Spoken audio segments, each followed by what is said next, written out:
with a decline in stocks, decline in bonds, and a decline in the dollar all at the same time is the world saying we're not comfortable holding dollar-based assets.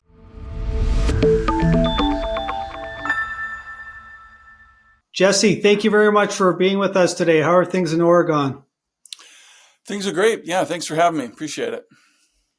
So I'm sure you would agree with me when I say the times we're living through now are very interesting, and it's every day is like walking through a financial landmine. So you got to be careful where you step. But during times like this, myself, I'm more concerned about protecting my money than making money. And I'm hoping you can help me with that because I do need a lot of help right now.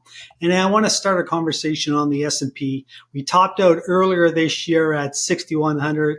We went down to that 4,900 level. It rebounded nicely up to 5,400. It looks like we're under pressure again now. We've had numerous profit warnings out in the last few weeks. Walmart came out with a profit warning. They took their guidance down from the air. D.R. Horton, the largest home builder in the U.S., cut their guidance. We even had LVMH come out and cut their guidance, or they didn't cut their guidance, but they came out with lower than expected numbers. Sales were down 11% in Asia, down 3% in the U.S., so not even the rich are buying right now. So what's your take on the S&P? Do we buy it here or do we sell it? I think you clearly have to sell it. I think that we're still trading roughly 20 times forward earnings. And those forward earnings haven't really come down much. If we've already gone into recession or we're headed for one, earnings estimates still have a fair way to come down. I think typically they come down earnings typically fall about 10%. And coming into the year, the expectations were for double-digit gains in earnings. So we're still in that process, I think, of estimates on forward earnings needing to come down significantly. Typically, I was actually trying to just explain this to my wife. How it seems like there's so many people, buying the dip right now. If you look at flows into leveraged ETFs, they're literally setting records every day. Everybody seems to think, at least retail investors, that this is another terrific buying opportunity. And historically, you look back and, what's the average multiple for the S&P 500 throughout history? It's roughly 15 times earnings, and not 15 times forward earnings. We're talking 15 times trailing earnings. Right now, we're trading probably closer to 25 times. So it's really difficult, I think, to make the argument that stocks are anywhere close to cheap. When you look at things like the Buffett yardstick, we're still closer to record highs than anywhere near anything that's been consistent with a low. So just from a valuation standpoint and from a sentiment standpoint, I think, retail is still far too bullish. We haven't, stocks aren't cheap yet. And there's a real risk of, being a more than a just run-of-the-mill recession here, where you get an earnings decline of 10%. The flip side of, I think, this bullish sentiment among retail investors is last year, insiders were extremely bearish, probably more bearish than any point they've been in at least a decade. That has a really good leading indication of what the earnings in the economy are going to do in the 12 to 24 months ahead. So that suggests we're still headed for a decline in earnings, and that could be, bigger than you typically see in recession. That is yet to be priced into markets. Well, it's interesting when you said historically they trade at 15 times and we're now closer to 25 times. Even if you take that number down to 20 times, like what's the ballpark estimate on the S&P at 20 times? It must be significantly lower. Yeah, and I actually was just talking with my friend David Hay about this. When you look at something like the equity risk premium, right? The earnings yield today is the equity risk premium is just tiny. The earnings yield on the S&P is still, it's another way of looking at the price to earnings ratio, right? We're just talking, earnings to price instead of, price to earnings. And, typically over the last 10 years, we've seen that earnings yield rise to about, 6%, 6.5% at market bottoms over the last decade. That would put the S&P 500 at around 4,000 on the S&P. But right now, real interest rates are higher than at any point they've been in, probably 15 or 20 years. I'm talking about the 30-year TIPS yield. So if you're trying to create, like, look at what's the equity risk premium, you would compare to, I would compare earnings, the earnings yield on equities to, the something like the TIPS yield. And with that at a record high, you would have to think that the risk for stocks is, a high, in the earnings yield as well. So you could push 7-8% on a bottom in the earnings yield, which would take the S&P further, down to something like 3,000 on the SPX. That sounds insane right now, but in these major bear markets, like we saw in 2008 and back in 2001 and 2, a 50% decline from top to bottom in the S&P 500 is not out of line. Hi, I hope you're enjoying my conversation with Jesse Felder. Make sure you stick around until the end when I will chat with Jonathan Wellum for his thoughts on this conversation. Now back to the interview. Yeah, I would agree with that 100%. And the other interesting point you just made was that people keep buying this dip, right? And when you look back on the last 25 years, even if you exclude 08, 09, because that was kind of related to housing, it wasn't really a bubble like we saw with the tech bubble. And, I would almost argue that what we're going through right now, especially with AI, but all these other little bubbles that we've had with the metaverse, with NFTs, with ICOs, so many bubbles in the last 5 years. It's very much like the tech bubble of the early 2000s when the S&P dropped 50% over 2 years and the NASDAQ dropped 80%. Do you see that happening now? Absolutely. I think it's very telling that, NVIDIA has been one of the stocks to lead to the downside.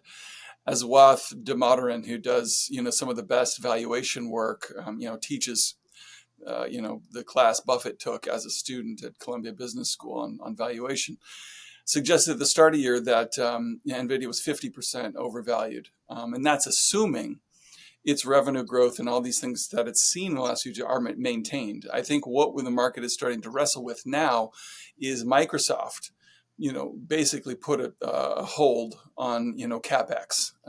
Said we're going to do our 80 billion this year, but we're not going to grow from that point, and we might start scaling back.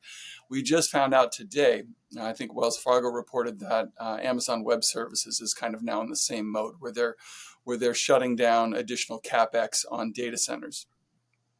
If we see, a CapEx digestion phase, as they like to call it, in the tech world, that's not priced into semiconductor stocks right now, any of them. NVIDIA, probably is the most important one to watch.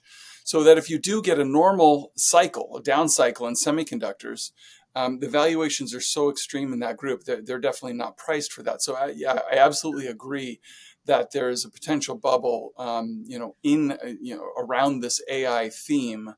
That's very similar to the telecom build out that we saw during the, building out the backbone of the internet, with laying fiber optic cables and, all this stuff and networking that went crazy and benefited a company like Cisco. It seems like there's potential for, a massive overbuild again this time around, and a digestion phase could result in a significantly more painful decline in the stock prices than we've seen so far. Well, and the analogy I was trying to make was during the early 2000s, the NASDAQ, it was down like 1-2% every day. Every day, these stocks were bleeding. And we really haven't seen anything like that. We've always had these pullbacks and then followed by a very fast correction.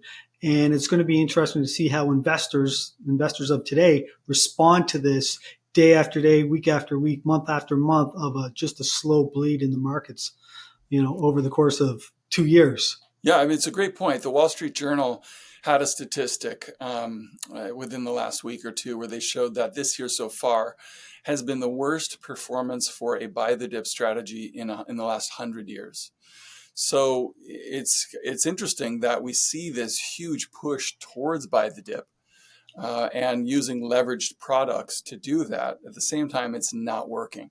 And so I think that's a real concern of mine. If we have so much money that's poured into these leveraged products and buy the dip is not working, at some point that money's going to come out of those products. And we've really never seen a bear market driven by the unwinding of leverage and those types of things, they just weren't around. And during the great financial crisis, we didn't have anywhere near like the leveraged ETFs and things that we have today, the zero data expiry options. There's so much more volume in these leveraged products today than we've seen before. Maybe the only thing comparable is the use of margin debt back in the 1920s. So I'm concerned about how this leverage might be unwound. Yeah, and it's this level of speculation. We've never seen it before. And I was reading a stat recently about the number of searchers on YouTube, YouTube being the second largest search engine in the world. And on any given month, there's 5 to 6 million searches on trading, and that could be equity trading, commodities trading, whatever. But there's 50 to 60 million searches on sports betting. so to your point, it's pervasive throughout society. It's a right betting now. mentality, and I think it goes along with I've been reading Ray Dalio's book on the changing world order.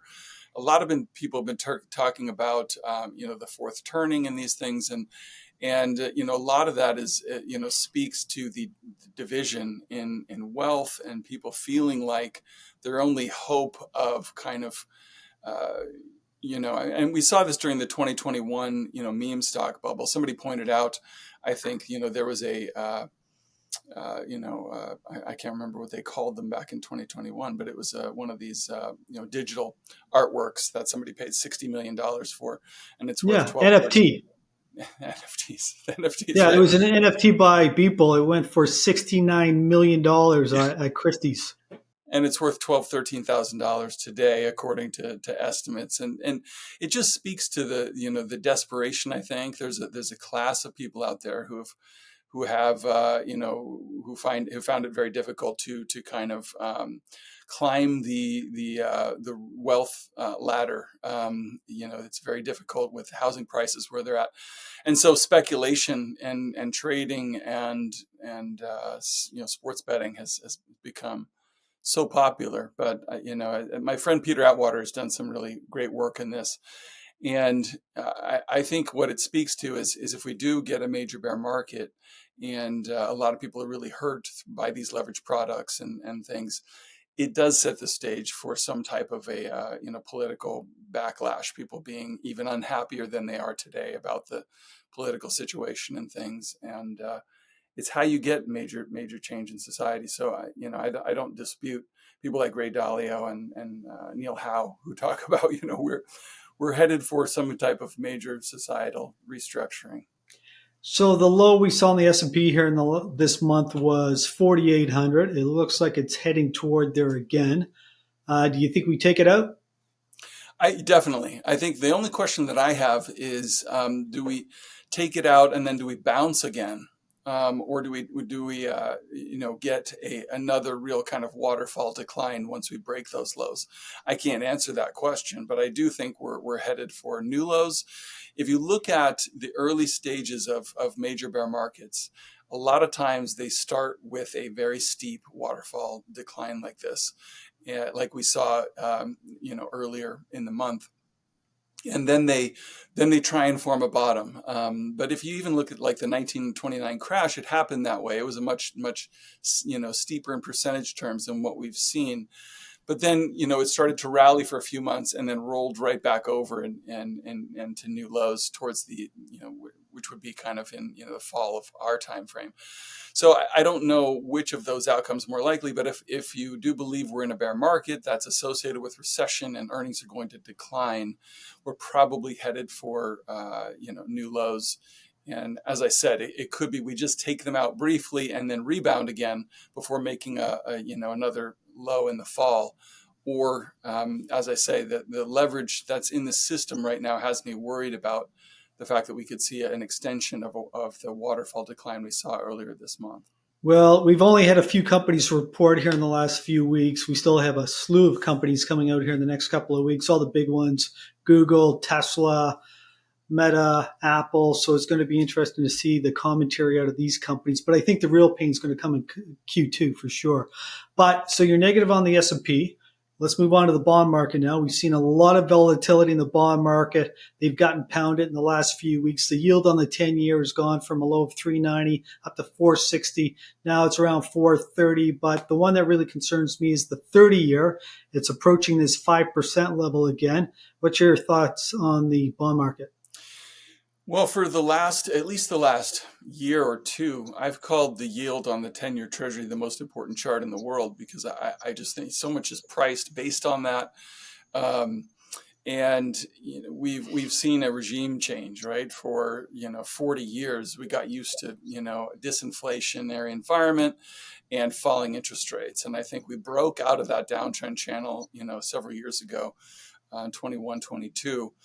And we're potentially in a new regime of rising inflation and rising interest rates. And so watching that 10-year yield is critical, because there's so many indicators right now that suggest, so many people would expect, if we're going into recession, interest rates are going to come down, right?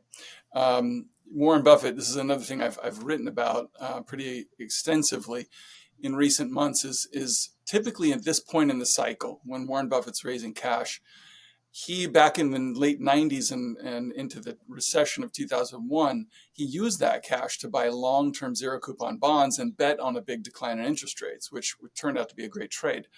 This time, he owns no bonds. It's all in treasury bills at the very shortest end of the yield curve. So what's different? Well, I think he's worried about the fact that you could get a recession this time, and instead of interest rates falling, use markets are pricing in slower growth and slower inflation.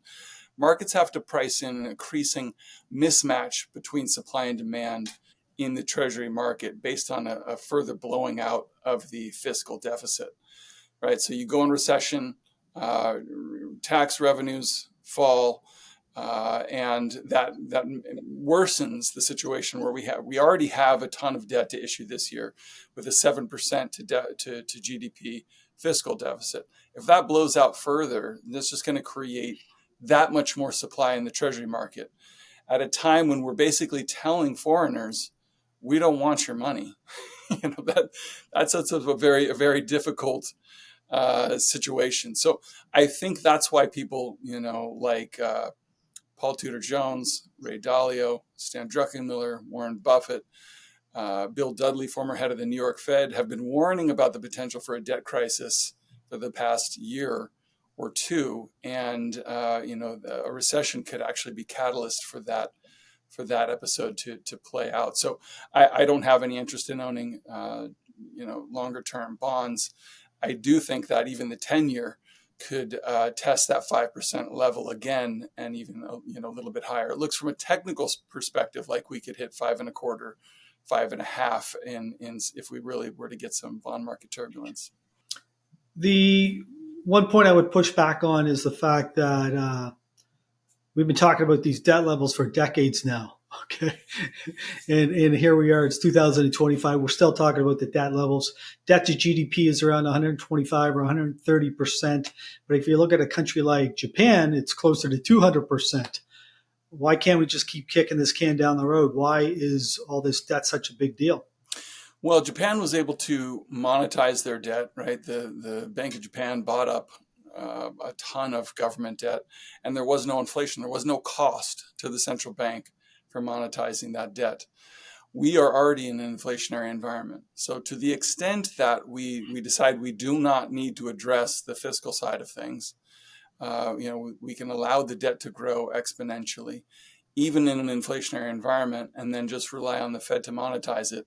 That sets up a real, potential problem for, bond vigilantes to say, I'm not, willing to hold a bond at 4% if you're not willing to get your fiscal house in order in an inflationary environment. So I would say, if inflation weren't a problem, if inflation were back to the Fed's target and the Fed were not having to monetize anything, then, maybe we don't need to be worried about the fiscal situation right now.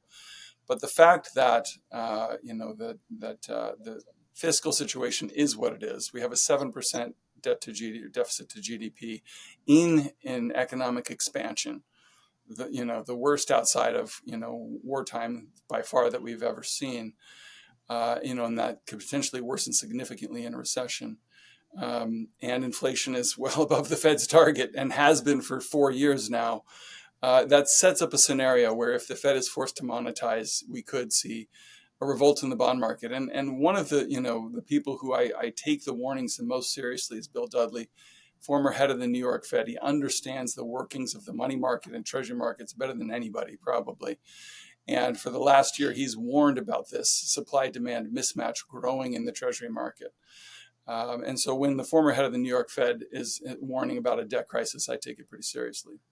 And when you just mentioned a revolt in the bond market, what do you mean by that? I mean that, the bond market vigilantes say we are not going to hold, 4%, 4.5% long-term treasuries in an environment where inflation's headed higher than that, and the debt,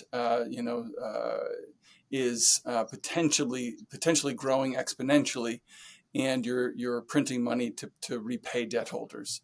I think that is a very real possibility, right now, and actually we're already seeing it. What we're seeing today, with a decline in stocks, decline in bonds, and a decline in the dollar, all at the same time, is the world saying we're not comfortable holding dollar-based assets, whether they be stocks or bonds or anything.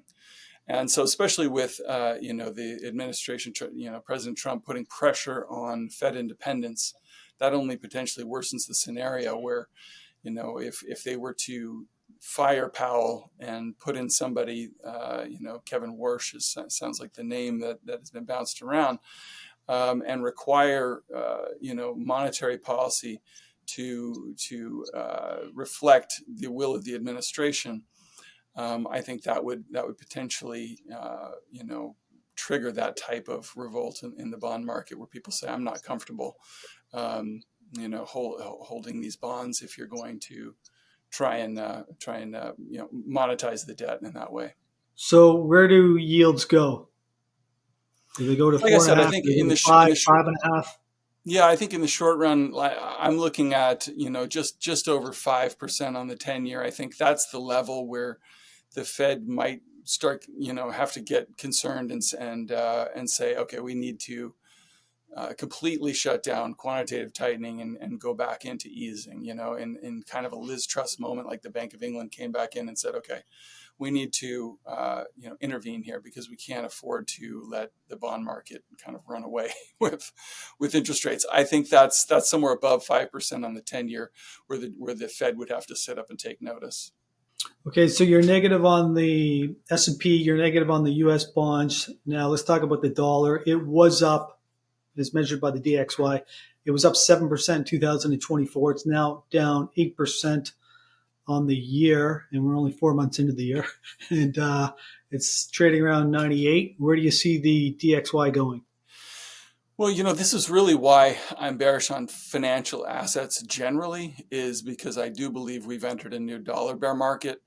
And in that environment, you typically want to favor real assets over financial ones. So if you look back at the last time we had a dollar bear market, I think the dollar peaked around 2002 and declined into, post GFC around 2010 or 11, sometime, around that time frame. It's about a decade of a falling dollar.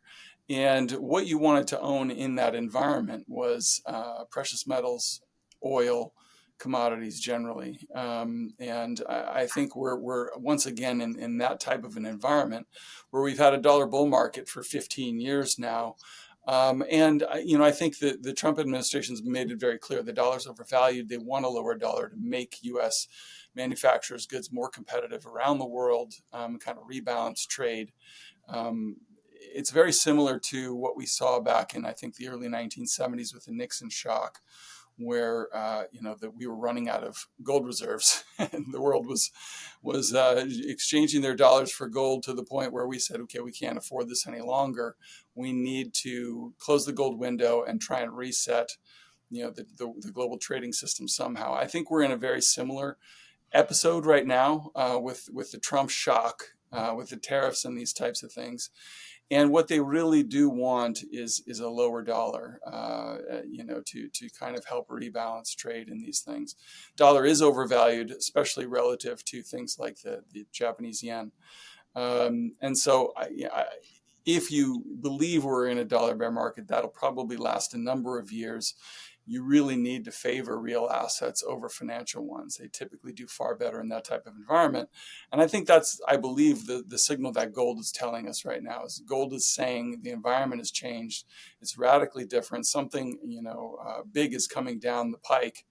And, it typically leads the prices of other commodities. And so I think at some point we'll see the oil price reverse strongly higher.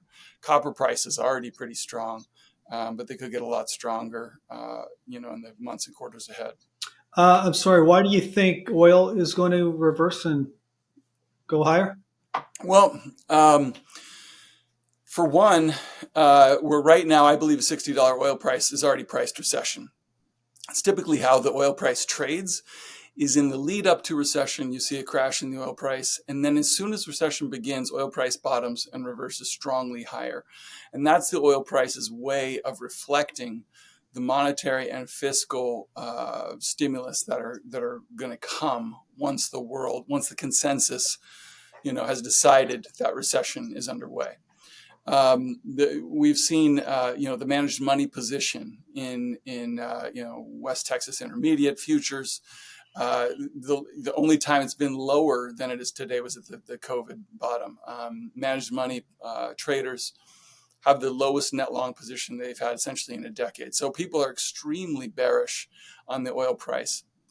And a lot of that selling from the managed money position is, responsible for the oil price falling to the level that it has.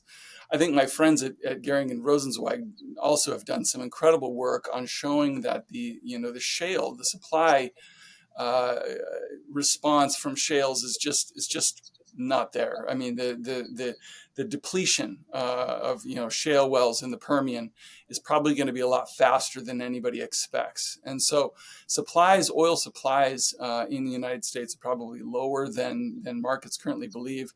And you look at demand through recessions, even in the Great Recession, oil demand didn't fall very much.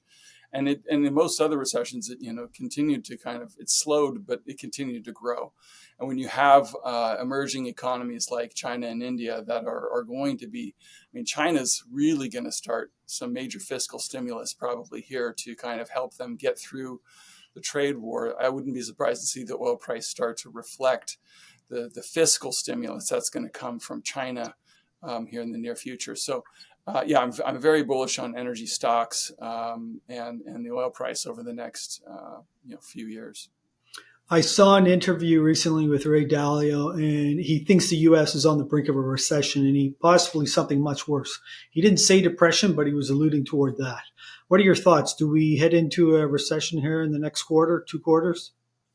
I think we could already be in recession. I think that, what the tariff shock could be is, it could be very similar to what we saw in COVID, where, COVID hit and everything kind of came to a stop. It seems like this is what's going on with how a lot of companies are reacting to the tariff shock. Is we don't know how to handle this. We don't know what the world's going to look like a month from now. We don't know which tariffs are going to be implemented. And so a lot of stuff is just coming to a stop. As I mentioned, I think it's very telling that Amazon Web Services has said, we're going to stop, planning on for future data center development.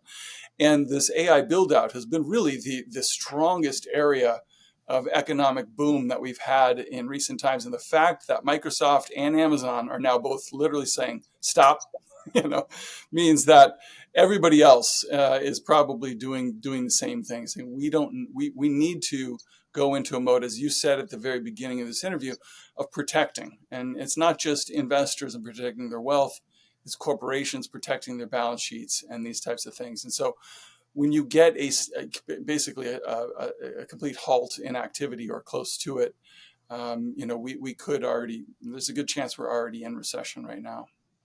So I got to ask you about the Fed. You brought this up earlier, but the president's rhetoric has really heated up here in the last few days. And he likes calling Jay Powell Mr. Too Late, and he also called him a major loser, which is probably historical. But what are your thoughts here? What does the Fed do? The next meeting is coming up in the first week of May. Does the Fed just sit back and watch as things unfold? Does it cut? What do you think he does? You know, they are in the most difficult situation I think a central bank can be put in because, as I said, there's a good chance we're already in recession. At the same time, tariffs and things could result in another wave of inflation. Already, so many indicators are pointing to this type of thing, right? I mean, copper prices are typically a good leading indicator, and they've been very strong. You look at prices paid in the manufacturing surveys, prices intense on prices from small businesses. Everybody's trying to raise prices right now, heading to kind of anticipate tariffs and the cost that it's going to be to their businesses. So, you have this situation where you could have another strong wave of inflation at the same time unemployment is rising over the next few months. So I do not envy the Fed, but I do think the mistake that they made was not being more aggressive in bringing inflation down in the first place. I don't think I can understand making the mistake on saying, okay, this is going to be transitory, then deciding you're wrong, but then at the point where they literally decided to never take the Fed funds rate even up to the level the Taylor rule would prescribe.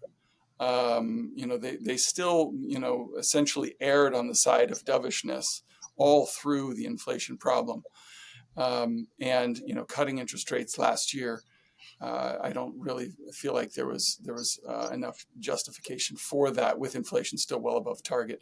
My question becomes, and I think this is probably the question the world has, is if we get another transitory bout of inflation based on the tariffs, how many transitory bouts of inflation that push inflation above target for many years does it take to create a secular wave of inflation? And I think that's what the world is starting to ask and realize that, okay, we can't just say every one of these waves is transitory, because that is how you get a replay of the 1970s. Was, perhaps every secular wave of inflation that lasts a decade or longer is simply driven by a number of transitory factors that play one after the next. And so I do think the Fed, cannot afford to cut too soon, given the fact that inflation has been above target for 4 years. And, even according to the Fed's own estimates, before the tariffs, wasn't going to come back to target within the next 2. So I think they're really kind of in a difficult spot, but it's not entirely of the makings of the tariffs. They've kind of made their own bed here too. The president claims that inflation is non-existent or approaching zero. Well, the numbers don't support that. I mean, you look at median CPI. Median CPI year over year is still 3.5%. Right, and it looks like it's bottoming and turning higher from 3.5. If that's the case, then it's then the reality of the median inflation price in the economy is still well above the Fed's target. So Jay Powell's term ends on May the 15th, 2026. A little more than a year away. Does he survive? I think it's pretty clear that he doesn't. I don't think he will. You mean, does he survive to the end of his term, or does he Yes. does he get?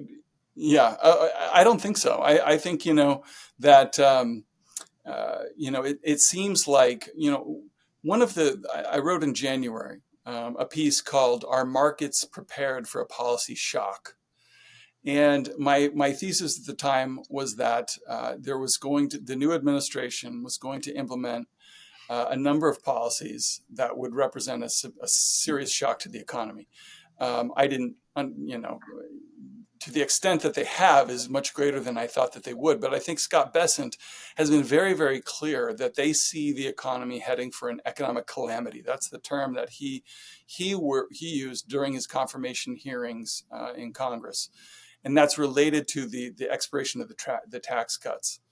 So you have this expiration of the tax cuts that we're headed for, which would represent a tax hike in the middle of an economic slowdown. It would be very bad for the economy. So they want to renew those tax cuts, but renewing those tax cuts could create the type of debt crisis that we were talking about before. So I do think what this administration is trying to do is head off that crisis, get in front of it. And what they may need in order to do that is a compliant Fed. If Jay Powell's not going to lower interest, because you can't cut taxes if the bond market's going to revolt, right? The bond market will revolt and not allow you to cut taxes. That's a real problem for this administration, as they see that renewing those tax cuts, I think, is their top priority. So they may need a compliant Fed in order to get that done. And that would mean, we have to fire Jay Powell. We have to bring in Kevin Warsh, and he may need to implement some type of yield curve control in order to allow us to implement the agenda that we want to try and implement. And where do you think the S&P would go under those circumstances? Wow. It might hit that 4,000 target pretty quick. Yeah, I think that's where you get that type of waterfall decline, like I was talking about, where you don't just take out the recent lows, but you take them out with with some fireworks. I think one of the clues to me that we were headed for this type of a scenario this year was right after the election, when Trump went to the floor of the New York Stock Exchange and talked with Jim Cramer, and Jim said this was the time when Stan Druckenmiller was saying he's never seen such high spirits among corporate America and these types of things. And Jim Cramer was ecstatic, and he asked Trump, do you think people should just buy the S&P hand over fist because things are going to be so great? And Trump normally would say, yeah, we're going to make America great again. Absolutely. And he said, I don't know. Stocks go up and down. That's kind of really your area of expertise. And for him to shy away from saying buy stocks was very clear to me that as they've been saying, they've been very clear, the administration, that we're going to favor Main Street over Wall Street. We're not too concerned about what happens in the stock market. We're really concerned with what happens in the bond market. And so what does that mean? That means that they're not afraid of courting a recession if that's what it takes to bring interest rates down. Okay, so you're negative on the S&P, negative on the bond market, negative on the USD. Where do we put our money?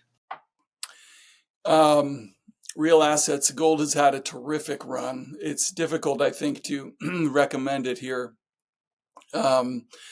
Honestly, I still have a core position in gold, but my trading positions I've taken off because it's just had such a strong run. One of the most interesting ways, I think, to value commodities is to compare them to the gold price. And so when you do that today, gold price has been so strong.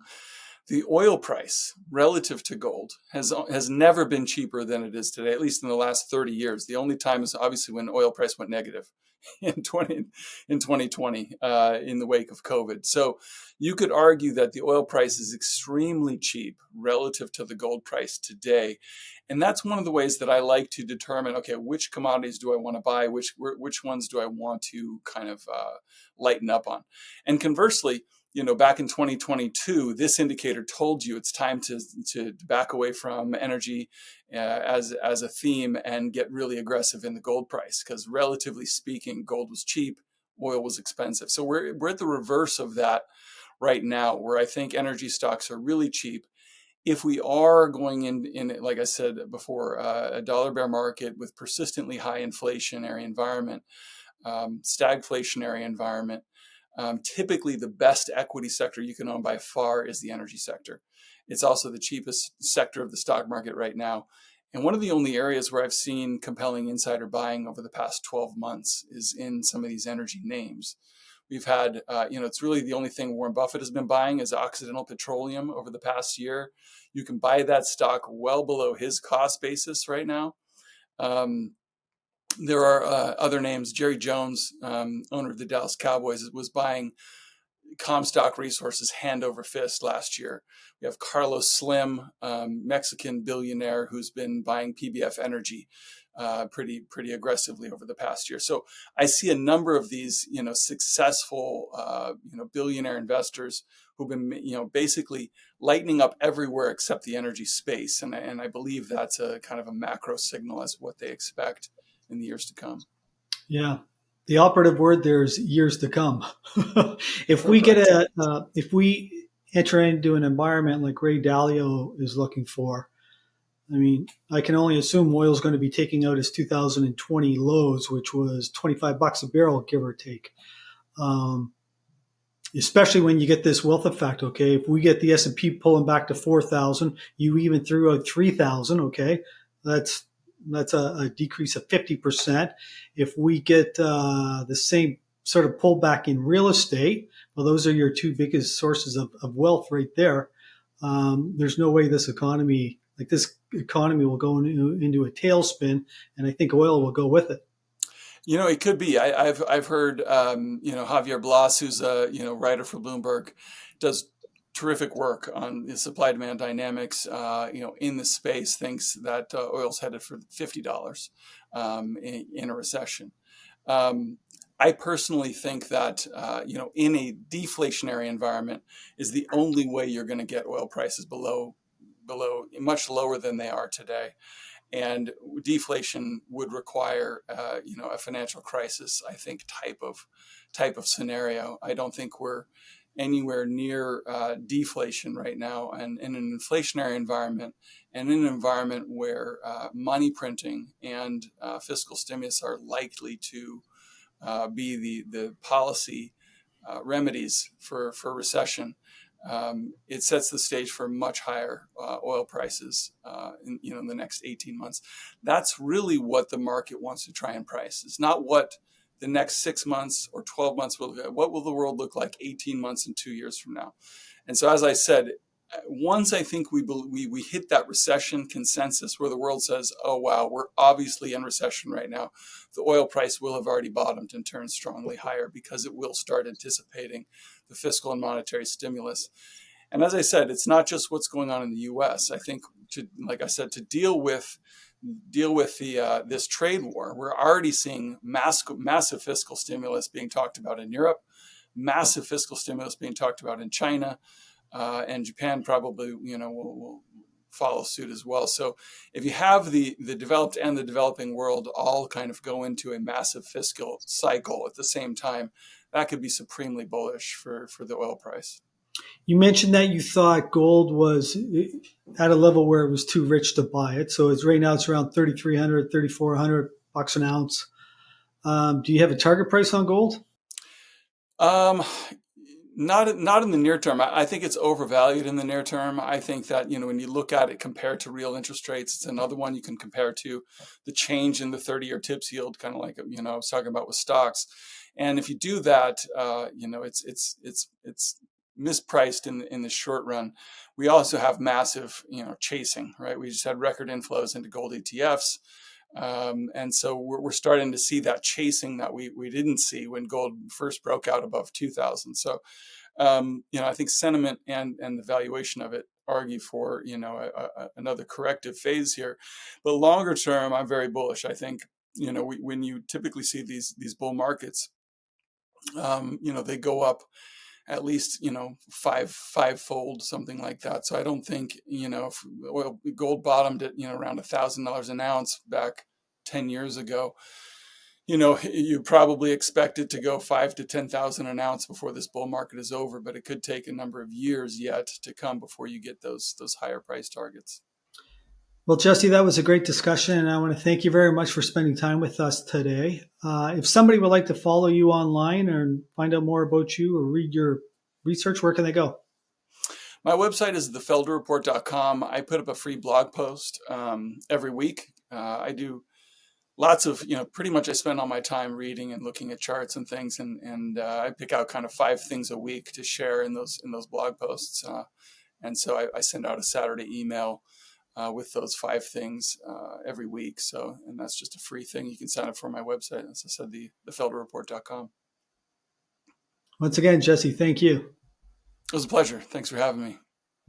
Jonathan, thank you very much for joining us. So we just listened to Jesse. What are your thoughts? I want to first ask you, what are your thoughts on what he had to say about the S&P? S&P is currently around 5,400. It's been under pressure the last couple of days. Looks like it might test this 4,800 level. What are your thoughts on the S&P? Do you think it breaks through that 4,800 level and heads down to 4,000? I think it's a distinct possibility. There's no question. As I think Jesse laid out, valuations are on the higher end, and you've got businesses now adjusting earnings down. And so I think forward earnings are looking like they're going to come off a little bit. The optimism is still pumped into a lot of the stocks. The AI spending, which he talked about, which has really been driving quite a few of the businesses, there's no question that that's settling down somewhat, and that's going to be a damper on a number of businesses. He mentioned a couple of times, Amazon spending, Microsoft spending, and those are real pullbacks. And I think we should expect that. As you know, the way the market goes, it tends to overspend, and all of a sudden it makes these adjustments. But in light of the valuations, in light of the capital spending coming off, in light of the tariffs and some of the uncertainty, there's no question that the S&P could drop substantially from here still. And so I think investors need to be wise, very careful in terms of the kind of businesses that they're buying. I think Jesse raised a very interesting point when he talked about the fact that he was comparing this cycle to what we saw in the early 2000s. And a lot of the people that are present today, whether they be investors or traders, they've never seen a pullback like we saw in the early 2000s. And he also made mention of the fact that there's a lot of buying on the dip out there, that whole mentality. And it's going to be interesting to see if we do have a market like we had in the early 2000s when the S&P was down 1%, 2% every day and it went on for 2 years. It's going to be interesting to see how these people respond to this environment. Yeah, I mean, living through that myself, we fortunately back in those days in the late 90s and into the early 2000s had very little tech exposure. That was just the way we were managing money at the time back at the AIC funds. And we took a lot of flack for it. It was quite interesting, though, to watch people jump into companies like Nortel. Nortel was a really big one up here in Canada and of course in the US also, but there was many of the other ones, Cisco and so on. And they would buy them all the way down. And some of those actually went down to, as you know, zero.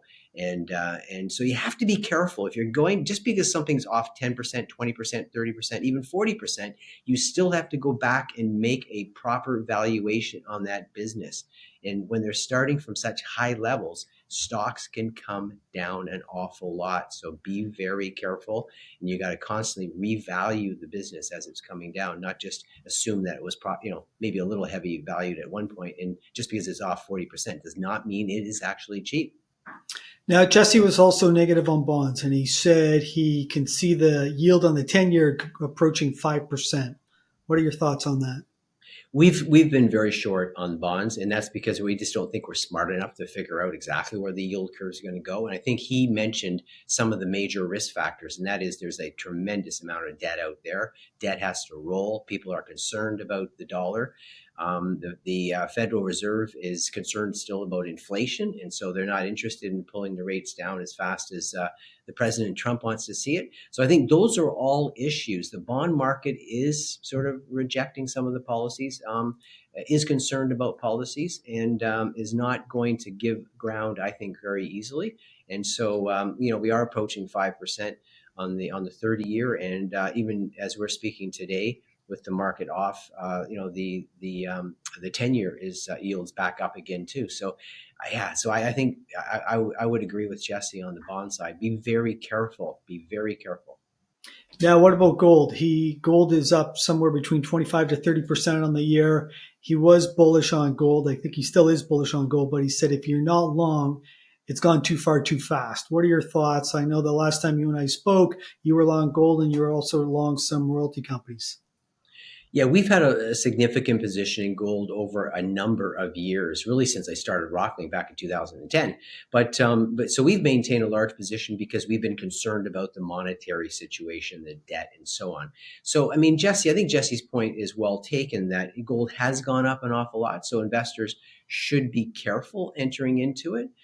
They shouldn't just because it's up, just run into it quickly. But I do believe, and Jesse also mentioned this, over the longer term, gold is going to continue to be, I think, a solid investment. And that's because all of the paper monies, whether it's the US dollar or whether it's the euro or the yen, all of these currencies, I think, are going to be under pressure. And as Jesse was pointing out also, now you've got Europe wanting to spend more money, Japan wants to spend more money, China's doing more stimulus. Well, where's all that coming from? I mean, they're not running balanced budgets. And so I think there's just going to be more debt out there. So I would tell investors, listen, gold's gone up a lot. Be careful. Maybe just dial it down a little bit. And don't sell, but just dial back your buying program, but still continue to just prudently acquire. and look for opportunities. I think in some of the stocks, there's some stocks that haven't gone up as much as the gold price. And so there's some opportunities there. So we remain bullish on gold, and that's because we're negative and don't have a great feeling on all these paper currencies and what the governments are doing and the uncertainty around the world and a lot of the, what Trump is doing, which I agree, you want to re-industrialize your country and so forth. Having said that, that uncertainty and the angst against America around the world, I think central banks will continue to acquire gold and go forward with that. So so we remain bullish, maybe just a little bit more bullish than Jesse is, even in the short run, but certainly in the long run, very much bullish. And the last time we spoke, you had a high cash position. I don't recall what it was, but do you still? And if so, what is it? Yeah, we are still sitting around 28% or so cash, and we're maintaining that. We're in buying securities and moving around a little bit. I mean, we're longer term buyers, and we're trying to take advantage of the volatility, but we're also keeping a little powder dry. We do see more downward pressure potential on the market, and we want to be buying lower if at all possible. But if we do see a good opportunity in the market, a company that we believe is trading at a good price, then we will be in there, and we are nibbling away. Even today, we're nibbling away on a couple of companies. So constantly looking for opportunities, but also being cautious, again, given the uncertainty and current valuations in the market. And of course, you don't have that cash sitting there. How do you deploy it? Yeah, we have it in investment savings account, short-term interest-bearing securities, short-term bonds. For some of our higher net worth clients, we've gone in and bought discount bonds. Of course, there was a lot of bonds issued at 1%, 0.5% coupons. And so some of those have taken a drop down below par. So we can go step in and buy those bonds. And as they go back up to par, of course, people are getting a capital gain versus interest income. So there's just ways to try to get a little extra return, but not taking any kind of duration risk in terms of our investments.